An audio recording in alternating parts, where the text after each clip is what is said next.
అహ్మదాబాద్ విమాన ప్రమాద ఘటనలో కొంతమంది చెబుతున్న వాదన ప్రకారమైతే ఏదో గూఢంగా కార్యాచరణ ఉంటే కానీ ఇంత క్లియర్ కట్గా ఒక ప్రమాదానికి సంబంధించి వీడియో రిలీజ్ అవ్వదు అని అంటున్నారు. అయితే మరికొంతమంది దీని వెనుక టర్కీ కుట్ర దాగుందని చెబుతున్నారు.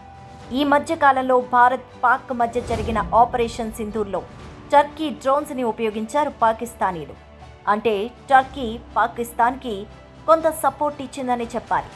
అదేవిధంగా అహ్మదాబాద్ ఎయిర్పోర్ట్లో టర్కిస్ట్ సంస్థ అయిన సెలబీ గ్రౌండ్ లెవెల్ సంస్థ ఈ నెల 15వ తేదీ వరకు గ్రౌండ్ ఆపరేషన్స్ నిర్వహించింది. ఇదే ఇక్కడ పలు అనుమానాలకు తావిచ్చేలా కనిపిస్తోంది. కేవలం ఒక్క ఇంజన్తో సముద్రాన్ని సైతం దాటేసే బోయిన్ విమానం ఏంటి? కేవలం 45 సెకండ్లలో ఈ విధంగా కుప్పకూలిపోవడం ఏంటి అనే అనుమానాలు వ్యక్తం చేస్తున్నారు ఎంతోమంది. ఒకవేళ 2 ఇంజన్లు ఫెయిల్ అయినా కూడా ఇంత భారీగా విమానం కుప్పకూలిపోవడం అనేది అసాధ్యమని నిపుణులు సైతం చెప్తున్నారు.